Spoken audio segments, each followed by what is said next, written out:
Merci, Madame la modératrice. Donc, c'est à mon tour de remercier Monsieur le professeur Bosreha et son équipe pour cette invitation et donc pour tous ces efforts dans le cadre de la sensibilisation des médecins généralistes et spécialistes vis-à-vis des défis immunitaires de façon générale.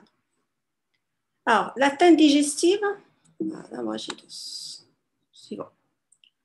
L'atteinte digestive, pour ce qui est de l'atteinte digestive au cours des déficits immunitaires comme invariable. Alors, le DICV est le déficit immunitaire primitif le plus symptomatique sur le plan digestif. L'atteinte digestive peut être révélatrice et elle peut se voir chez 9 à 20% des patients. Il est clair qu'il s'agit essentiellement de pathologies infectieuses, mais pour ce qui est des pathologies non infectieuses, il faut savoir que les pathologies dysimmunitaires inflammatoires auto-immunes nous posent en pratique beaucoup de problèmes avec des pathologies qui sont de plus en plus émergentes et immunocompétentes, notamment avec l'IMICI, notamment maladie de Crohn et avec la maladie cœliaque. La particularité de l'atteinte digestive, c'est que par le biais de la dénutrition, lorsque le diagnostic est fait tardivement, elle peut être un facteur de risque majeur de morbidité, pour augmenter la morbidité et la mortalité au cours du DICV. Alors, sur ce tableau, vous voyez clairement que parmi les déficits humoraux, les manifestations digestives du DICV sont plus fréquentes et sont plus variées et ça touche plusieurs organes par rapport aux autres déficits humoraux, notamment par rapport au déficit isolé en IgA qui reste quand même le déficit immunitaire le plus fréquent. Alors, le DICV, il touche plusieurs organes, comme vous le voyez ici, l'estomac, l'intestin grêle, le côlon. Et c'est vrai que son plan clinique, c'est essentiellement la diarrhée chronique, mais on peut avoir, avec la dénutrition, syndrome de malabsorption, mais on peut avoir aussi des douleurs abdominales, des nausées et des hémorragies digestives. Mais la problématique, c'est compenser un déficit immunitaire devant un syndrome digestif, bien devant un symptôme digestif. Donc, comme je vous ai dit, sur le plan digestif, la diarrhée chronique est le symptôme le plus fréquent du DICV sur le plan digestif. D'ailleurs, il faut évoquer un DIP devant toute diarrhée chronique inexpliquée. Chez l'adulte, bien sûr, après sérologie VIH négative, après anticorps antitranslutaminase négative, TSH négative, etc. En effet, cette diarrhée peut se voir chez un patient sur deux et il peut s'accompagner d'un syndrome de malabsorption avec amaigrissement, syndrome carentiel, anémie martiale. Et les causes de cette diarrhée sont multiples et la cause elle est essentiellement infectieuse, mais aussi suivie par l'atrophie villositaire, sans oublier bien sûr la diarrhée secondaire à cette hyperplasie lymphoïde qui est caractéristique au DICV et aussi à la présence de lésions inflammatoires auto-immunes. Donc, comme je vous ai dit, la pathologie infectieuse la plus fréquente est donc l'infection digestive au cours du DICV est une cause fréquente de diarrhée aiguë ou chronique. Sur le plan étiologique, retenez un parasite, deux bactéries et un virus. Pour ce qui est du parasite, c'est le germe Giardia lamblia qui est la cause la plus fréquente de la diarrhée chronique et qui est le type d'infection le plus fréquent en cas de DICV sur le plan digestif. Il faut y penser lorsqu'on est devant des giardiases fréquentes, récidivantes et surtout résistantes au traitement habituel. La même chose pour les deux bactéries, Campylobacter jejuni et Salmonelle, ça donne des infections digestives récidivantes et donc toute infection digestive récidivante avec un germe identifié ou non doit faire penser au déficit immunitaire. Pour ce qui est du virus, il faut retenir surtout ce norovirus qui est en train d'émerger maintenant et qui a été étiqueté maintenant comme cause de pas mal d'entéropathies sévères, alors que pour les autres virus, pour les autres germes sont moins fréquents, le CMV, Clostridium difficile et l'infection par Helicobacter pylori, moins d'associations probablement du fait de l'utilisation fréquente des antibiotiques chez ces patients. Et puis, il ne faut pas oublier qu'on peut avoir une infection digestive sans qu'on puisse déterminer un germe. Alors, pour ce qui est des entéropathies, après l'infection, il y a les entéropathies non infectieuses qui constituent la deuxième manifestation digestive du DICV et ça peut se voir chez 10 à 12% des DICV. La problématique sur le plan pratique, comme je vous ai dit, que ça peut poser des problèmes de diagnostic différentiel avec les autres entéropathies chez l'immunocompétent.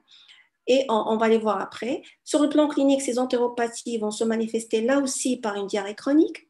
C'est des patients qui vont être malnutris, qui vont être maigres, chez qui on va mettre une alimentation parentérale, avec bien sûr le risque d'infection surcatée lorsqu'on met une alimentation parentérale.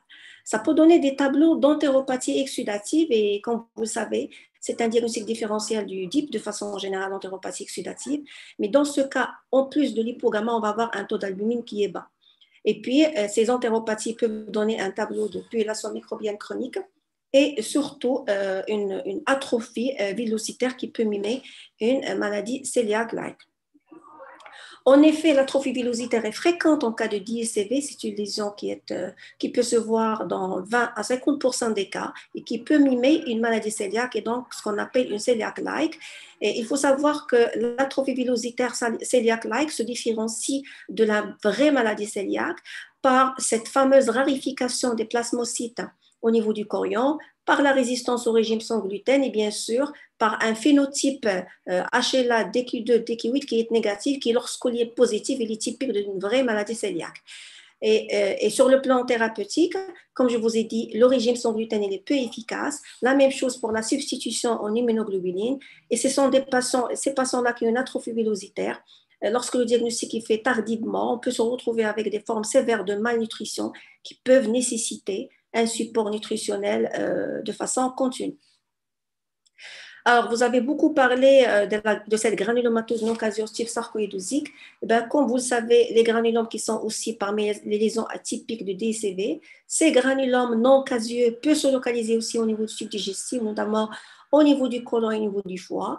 Et ça peut nous poser, sur le plan pratique en tant que gastro, des problèmes de diagnostic différentiel avec la tuberculose ou avec une infection à Mycobacterium atypique et aussi avec des lymphomes digestifs notamment, lorsqu'on est devant une pathologie de la région iléocécale avec un granulome non caseux.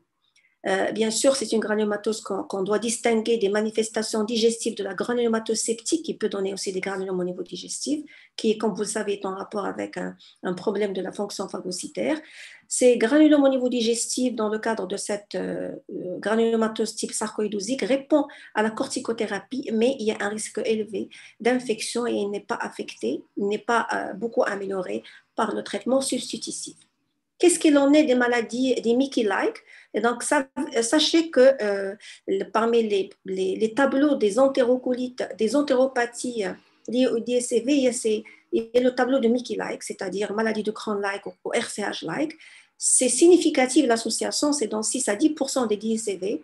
Il faut savoir que les séries ont montré que dans 50% des patients, ou 35% des patients qui avaient des DCV avec manifestation digestive, le tableau mimait une maladie inflammatoire chronique de l'intestin avec les mêmes symptômes sur le plan clinique, des patients qui avaient une diarrhée chronique, une malabsorption, douleur abdominale, une calprotectine élevée avec même des lésions typiques de Mickey, notamment des ulcérations ou autres, à la colonoscopie. Et donc, comment on fait la différence entre une vraie Mickey et une Mickey-like? Deux grandes différences. C'est toujours cette différence sur le plan histologique avec cette rarification ou l'absence de plasmocytes au niveau du chorion et surtout devant une résistance ou inefficacité du traitement classique d'une Mickey. Et c'est pourquoi nous, en tant que gastro, on est de plus en plus sensibilisés devant cette Mickey-like et donc on pense au déficit immunitaire lorsqu'on est devant une Mickey chez un sujet qui est très jeune à un âge avant de 6 ans, ou bien c'est des patients qui ont une Mickey très sévère, qui résiste au traitement, pour laquelle on a besoin d'une nutrition parentérale. J'ai des patients qui ont des antécédents d'infection sévères, extra-digestives à répétition, ou qui ont des antécédents familiaux ou de consanguinité. Ce sont les signes d'alarme qui doivent nous orienter vers un déficit immunitaire lorsqu'on est devant un tableau de maladie inflammatoire chronique de l'intestin. Qu'est-ce qu'il en est de l'atteinte gastrique? Bon, il y a l'anémie macrocytaire, mais sachez que ça peut donner, on peut avoir des tableaux de Birmer-like, c'est-à-dire des patients qui vont avoir une atrophie phendique, muqueuse phendique. Et ce qui va nous orienter vers le déficit immunitaire, c'est lorsqu'on est devant une anémie macrocytaire avec atrophie muqueuse phendique, c'est-à-dire un tableau du Birmer, chez les sujets qui sont jeunes, entre 20 et 40 ans, et qui ont des anticorps anti-cellules pariétales qui est négative parce qu'ils n'ont pas d'anticorps. Et donc là, il faut penser au déficit immunitaire. Deuxième atteinte gastrique importante, ça a été déjà dit, c'est que le risque de cancer gastrique chez ces patients est élevé et c'est pourquoi c'est des patients qu'il faut aussi surveiller à long terme. Qu'est-ce qu'il en est de l'atteinte colorectale? On a déjà parlé des colites inflammatoires Mickey-like, RCH-like, Crohn-like.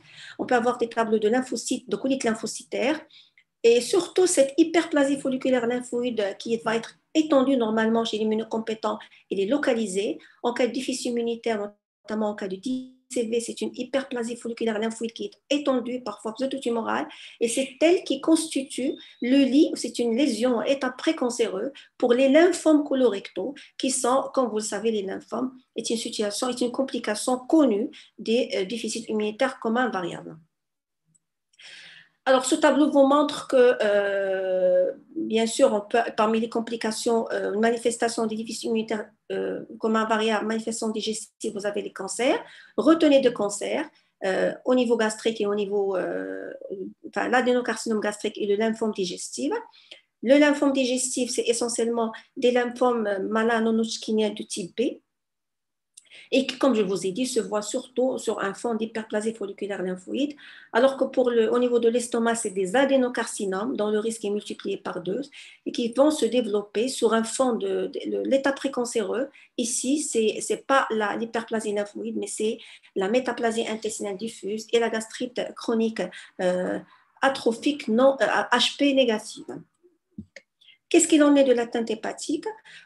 Plusieurs tableaux cliniques.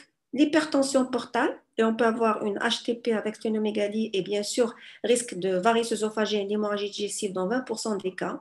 Cette hypertension portale peut être en rapport avec un autre aspect de l'atteinte hépatique du DCV qui est l'hyperplasie nodulaire régénérative qui rentre maintenant dans le cadre de ce qu'on appelle l'hypertension porto-sinusoïdale qui peut donner donc dans la manifestation principale l'hypertension portale. C'est-à-dire que lorsqu'on est devant une HTP avec hémorragie digestive sans cause bien étiquetée, il faut penser entre autres au déficit immunitaire comme invariable.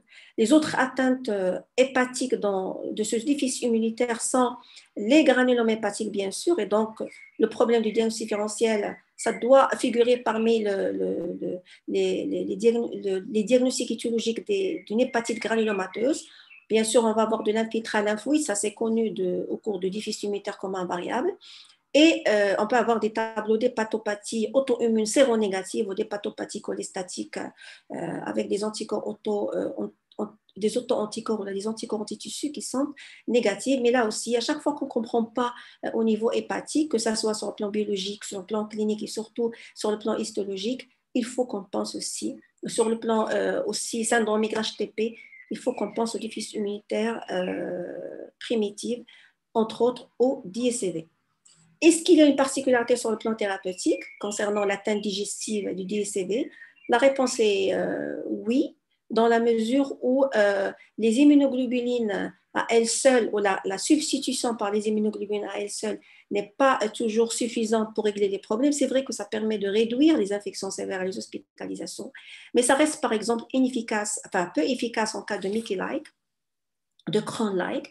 La corticothérapie peut parfois régler quelques problèmes en cas de Mickey-like au début, mais mais on a bien sûr le problème de risque d'augmenter les infections. Pour ce qui est de la population microbienne chronique, le traitement, ce sont les antibiotiques, bien sûr à répétition. Quant à du reste de traitement à visée intestinale, c'est-à-dire aux 5-ASA, aux immunosuppresseurs, ou bien à la biothérapie qu'on utilise en gastro, leur effet sur les symptômes digestifs ou sur les entéropathies ou les entérocolites du DSCV, il n'est pas encore clair. Mais ce qu'il faut savoir, c'est que le support nutritionnel est vraiment parfois est parmi les moyens thérapeutiques majeurs dans les formes intestinales du DSCV avec une malnutrition sévère où on va avoir le recours à une nutrition parentérale. On va devoir traiter les troubles hydroélectrolytiques et faire une supplémentation en déficit vitaminique. Et c'est pourquoi il faut véritablement être sensibilisé vis-à-vis des symptômes digestifs qui doivent nous orienter vers un déficit immunitaire comme invariable pour faire le diagnostic de façon précoce et donc éviter ces complications, cette malnutrition sévère et diminuer la morbimortalité. Et ce sont ces messages qui vont constituer ma dernière plaque, c'est-à-dire quand penser au déficit immunitaire lorsqu'on est devant un symptôme digestif, et donc bien sûr lorsqu'on est devant toute diarrhée chronique, Donc, lorsqu'on est devant une giardiase récidivante qui résiste au traitement habituel, devant toute atrophie villositaire avec bien sûr diarrhée, malabsorption, mais qui est séronégative avec des anticorps anti-transglutaminase type IgA et IgG négative. Comme je vous ai dit, devant tout tableau de Birmer, ces gènes jeunes et séronégatifs, je vous ai déjà parlé du tableau de Mickey inhabituel et bien sûr toute granulomatose, à chaque fois qu'on trouve sur une biopsie un granulome épithéliaux, granulome non caseux au niveau intestinal, au niveau hépatique, il faut y penser à ce déficit immunitaire comme un variable. La prévention des complications digestives passe par le fait qu'il faut sensibiliser les médecins, notamment, entre autres les gastro, puisque je suis gastro, donc les gastro vis-à-vis de ces symptômes. Et cela nécessite, cette sensibilisation nécessite une coopération multidisciplinaire entre gastro, internistes, immunologistes, pédiatres et bien sûr, il faut s'intéresser bien sûr à toutes les formations qui s'intéressent à ce déficit immunitaire comme un variable. Et je vous remercie.